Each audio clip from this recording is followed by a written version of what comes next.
నెల్లూరులో వేణుపాక సుధాకర్ రెడ్డి నాపై అసత్య ప్రచారం చేస్తున్నాడు. నేనేంటో ఆర్తాల ప్రభాకర్ రెడ్డికి తెలుసు. జిల్లాలో 7 సీట్లు గెలవబోతున్నాం. కోవూరు సీటుపై తాను మాట్లాడిన మాటలు వక్రీకరించారని నెల్లూరు సిటీ వైసీపీ అధ్యక్షుడు సన్నపరెడ్డి పెంచులరెడ్డి అన్నారు. సన్నపరెడ్డి పెంచులరెడ్డితో మా ఛానల్ లైవ్ ప్రతినిధి జయరాజ్ ఫేస్ టు ఫేస్. సార్వత్రిక ఎన్నికల ప్రక్రియ పూర్తయింది. ప్రస్తుతం ఈ అంకం బెట్టింగ్లో ఉంది. ఈ కాన్స్టిట్యున్సీలో ఎవరు గెలవబోతున్నారు, ఏ వార్డులో ఎంత మెజారిటీ, ఎవరుకి మంత్రి పదవులు రాబోతున్నాయి, ఏ కాన్స్టిట్యున్సీలో ఎవరు ఓడబోతున్నారు అన్న అంశాలు పై జోరుగా చర్చ జరుగుతుంది. ఈ నేపథ్యంలో నెల్లూరు నగర వైసీపీ అధ్యక్షుడు సన్నపరెడ్డి పెంచిరెడ్డి మనతో ఉన్నారు. ఆయన 2 వార్డులకు నెల్లూరులో ఇన్ఛార్జిగా ఉన్నారు. ఈ నేపథ్యంలో ఈ వార్డుల్లో విజయ అవకాశాలు ఎలా ఉన్నాయి, జిల్లాలో ఎవరెవరు విజయం పొందబోతున్నారు, ఎవరెవరు పరాజయం పాలవుతున్నారో ఓసారి అడిగి తెలుసుకున్నాం. 26, 27 డివిజన్స్ నెల్లూరు రూరల్ కింద వస్తాయి. ఆ డివిజన్స్కి నేను ఇన్ఛార్జిగా ఉన్నాను. 2 డివిజన్స్లో కూడా మెజారిటీ వస్తుంది వైసీపీకి. గతంలో కూడా వైసీపీ పార్టీ ఆ 2 డివిజన్లో ఉన్నాయి. ఇప్పుడు కూడా అదే రిపీటెడ్ అవుతుందని నా విశ్వాసం. దాదాపు 1000 ఓట్ల మెజారిటీ ఆ 2 వార్డుల్లో వస్తుందని. ఇటీవల కాలంలో టీడీపీ నెల్లూరులో రూరల్లో గెలవబోతుందని బెట్టింగ్లు కూడా జరుగుతున్నాయి. ఇది ఎంతవరకు కరెక్ట్? వాళ్ళ ప్రతి ఒక్క నాయకుడికి ఒక క్యాడర్ పనిచేస్తుంది. పనిచేసే క్యాడర్కి ఆ నాయకుడు గెలుస్తారనే నమ్మకంతోనే పనిచేస్తారు. ఆ నమ్మకంతో ఇరు పార్టీలు కూడా బెట్టింగ్లకు వచ్చేది ఆనవాయితీ. నమ్మకం లేకపోతే లీడర్ మీద, గెలుపు మీద క్యాడర్ పనిచేయదు.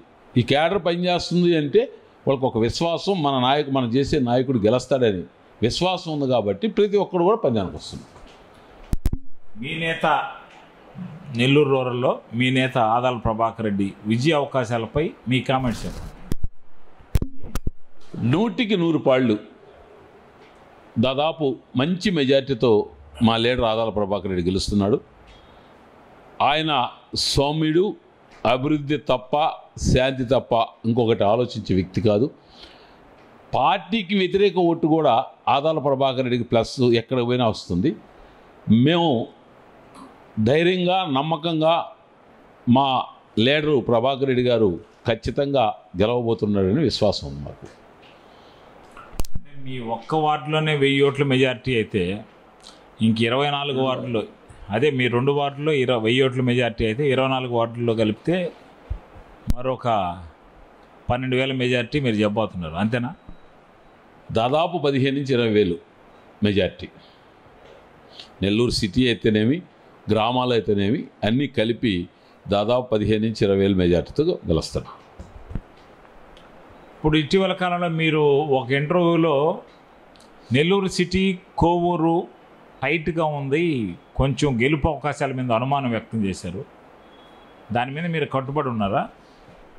100% ఆ రోజు ఆ ఛానల్ లీడరు ఈ 2 నియోజకవర్గాలు టైట్గా ఉన్నాయి అన్నప్పుడు నేను ఇచ్చిన ఆన్సర్ ఏంటంటే, టైట్ని మీకు అంటుంది, మీకు అనిపిస్తుంది, ఖచ్చితంగా కోవూరు 10,000 మెజార్టీతో గెలుస్తాడు. టైట్ అనే మీ భావన, కానీ మా యొక్క ఉద్దేశం టైట్ కాదు. 5,000 నుంచి 10,000 లోపల ఖలీల్ అహ్మద్ గెలుస్తాడు.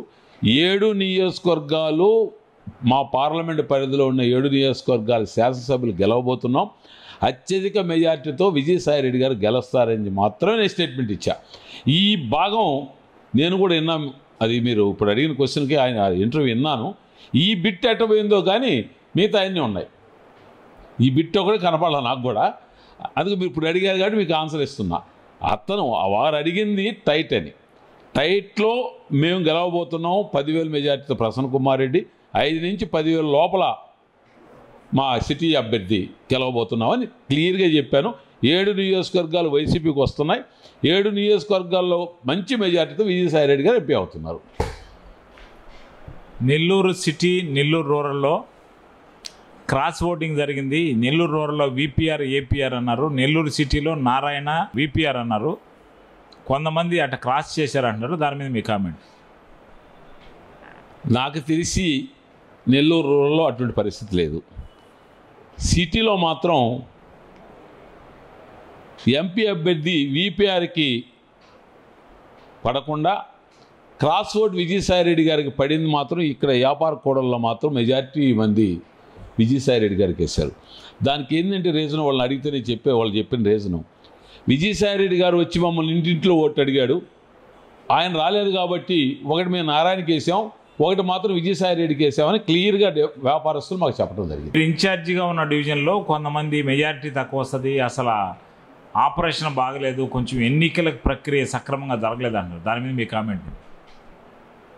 గతంలో 2014 నుంచి ఈ రోజు వరకు నేను ఆ 2 డివిజన్లో వైఎస్ఆర్ కాంగ్రెస్ పార్టీకి పనిచేశాను. 2014లో కూడా ఇప్పుడు చెప్పిన ప్రచారం చేసిన పెద్ద మనిషి శ్రీధర్ రెడ్డి గారికి కూడా చెప్పడం జరిగింది. ఆ పెద్ద మనిషి నాకు కాక సమీప బంధు, ఎక్స్ కౌన్సిలరు వేణుబాబు సుధాకర్ రెడ్డి గారు.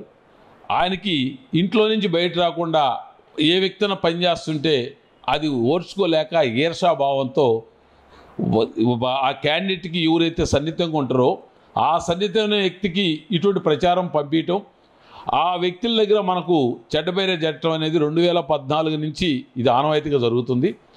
అందులో భాగంగా 14లో చేశాడు, 19లో చేశాడు. ఈరోజు 24లో అతన్ని మేము దూరంగా పెట్టి మేము ప్రచారం చేస్తున్నాం. ఆ సందర్భంలో మా నాయకుడు ఆదాల ప్రభాకర్ రెడ్డి గారు పెంచిరెడ్డి కలుపుకొని పో అని ఆదేశాలు ఇచ్చిన తర్వాత నేను ఆ వ్యక్తిని కలుపుకొని ప్రచారం చేయటం జరిగింది. 11వ తారీఖు రాత్రి 12 గంటల దాకా నేను ఆ వ్యక్తి ఒక దగ్గర కూర్చొని ప్రభాకర్ రెడ్డి గారు ఆదేశించిన విషయాన్ని మేము దగ్గరుండి పర్యవేక్షించినప్పుడు ఆ ప్రభాకర్ రెడ్డి గారు చెప్పిన పని మేమిద్దరమే దగ్గరుండి చేసినప్పుడు ఈ వ్యక్తి ఆ పని జరిగిందా లేదా అని తెలిసి కూడా జరగలేదని చెప్పడం అనేది దారుణం. ఇటువంటి మనస్తత్వం ఉన్న వ్యక్తితో ఏ వ్యక్తి కూడా స్నేహం చేస్తే ఆ వ్యక్తి డ్యామేజ్ అవుతాడు. అది తెలిసే నేను దూరంగా పెట్టాను. నాయకుడు ఆదేశించాడు కాబట్టి దగ్గర చేర్చుకోవాల్సి వచ్చింది. నేను ఇప్పుడు ఆ వ్యక్తికి డైరెక్ట్గా ఛాలెంజ్ చేస్తున్నాను. నువ్వు కానీ నేను కానీ ఇద్దరం దర్గా మెట్లో ఉన్నాం. ఇద్దరు, నువ్వు కూడా నేను కూడా అమ్మవారి భక్తులం, మీరు అమ్మవారి గుడికి వస్తారు. ఆదాల ప్రభాకర్ రెడ్డి ఆదేశాలను చూసా తప్పకుండా నేను నా 2 డివిజన్లో పనిచేశా అని నేను అమ్మవారి దగ్గర ప్రమాణం చేస్తా. నీకు దొమ్మ ధైర్యం ఉంటే నువ్వు వచ్చి చేయలేదు అని ప్రమాణం చేయగలవా? ఈ ఛాలెంజ్ స్వీకరించు, నేను సిద్ధంగా ఉన్నా. నువ్వు ఎప్పుడు చెప్తావు అప్పుడు ఇద్దరం పోదాం అమ్మవారి గుడికి. నేను ఆదాల ప్రభాకర్ రెడ్డి చెప్పిన పనిలా నిష్పక్షపాతంగా ఆయన ఏ ఆదేశాలు ఇచ్చాడో ఆ ఆదేశాల్లో నేను చూసా తప్పుగా 2 వార్డులో పనిచేశా. నువ్వు చేయలేదని నీకు నమ్మకం ఉంటే నేను ఈ ఛాలెంజ్ ఇస్తున్నా, నువ్వు ఛాలెంజ్కి రెడీ అయితే రా. నేను ఇంకొకటి కూడా అడుగుతున్నా నిన్ను. ఈరోజు నీ సమీప బంధు విజయసాయిరెడ్డి గారు నీకు బంధువు అయితే ఆ డివిజన్ ఇన్ఛార్జిగా నేనున్నానని ఒక ఈర్ష్తో ఒక ఇంటికి పోయి కూడా విజయసాయిరెడ్డికి ఓటు అడగలేని దౌర్భాగ్యుడివి నువ్వు. అవునా కాదా? నువ్వు మనస్ఫూర్తిగా చెప్పు. ఎప్పుడన్నా నా డివిజన్లో విజయసాయిరెడ్డి గారు నీ బంధువు, విజయసాయిరెడ్డి గారికి ఓటు అడిగావా? ఓటు అడగని పోని నువ్వు తెలుగుదేశం పార్టీతో కుమ్మక్కై ఆ వార్డు కార్పొరేటర్తో కలిసి డబ్బులు పంపిణీ చేసావా లేదా? నేను ఓటు కోసం బొలినాన్ హాస్పిటల్లోకి పోతే బూత్లోకి పోయి ఓటేసే చోపల మీరు ఆ కార్పొరేటర్ కలిసి 95లో బూత్లో దొంగ ఓట్లు వేయించావా లేదా? దీనికైనా నువ్వు సిద్ధమైతే నేను సిద్ధం. లేదు, నా ఫోన్ నెంబర్లో నీకు తెలుసు, నీ ఫోన్ నెంబర్ నాకు తెలుసు, ఇద్దరం కాల్ డేటాకి అప్లై చేద్దాం. నువ్వు తెలుగుదేశం పార్టీ వాళ్ళతో మాట్లాడి ఉండవా? గత 3 నెలల నుంచి నేను మాట్లాడిన కాల్ డేటా తీద్దాం. దానికైనా సిద్ధమా నువ్వు? నీకు ఎవరో నీకు సంబంధించిన నీకు మా అభ్యర్థి బంధువులు ఎవరో నీకు పరిచయం ఉంటే ఆ అభ్యర్థి బంధువులకు చెప్పడం, ఆ బంధువులు పోయి పెద్ద ఆయనకి చెప్పడం, పెద్ద ఆయన మనస్తాపం. ఆయన సీనియర్ రాజకీయ నాయకుడు, ఎవరెన్ని చెప్పినా ఆయన నైజం, ఆయన స్టైల్ డిఫరెంట్. మీకు గతంలో నమ్ముంటే నమ్ముడచ్చు నీ మాటలు. ప్రభాకర్ రెడ్డి అనే వ్యక్తి నమ్మే ప్రశ్నే లేదు. ఆ విధంగా నువ్వు అనుకున్నావేమో ప్రభాకర్ రెడ్డి నమ్ముతాడు, నేను విజయం సాధించానని. అది నీ యొక్క అమాయకత్వానికి ఇది ఒక నిదర్శనం. నేను ఇప్పుడు చెప్తున్న సుధాకర్ అన్న, నీకు దమ్ము ధైర్యం ఉంటే ఈ 2 ఛాలెంజ్లు స్వీకరించి అమ్మవారి గుడికి రా. నువ్వు తెలుగుదేశం పార్టీతో కుమ్మక్కై పనిచేసావా లేదా? నీ బంధువైన విజయసాయి రెడ్డిని కూడా విస్మరించి ఆ వ్యక్తితో కలిసి ప్రయాణం చేసావా లేదా? నేను చేయలేదు అంటున్నా, నువ్వు చేశాను అంటున్నావు. ఇద్దరం కలిసి బాగుంది, ఇద్దరికీ ఆమె సాక్షి. నీకు దమ్ముంటే గుడి కాడకరా, ఇద్దరు ప్రమాణం చేద్దాం. ఇది సన్నపరెడ్డి పెంచిరెడ్డి మనోగతం.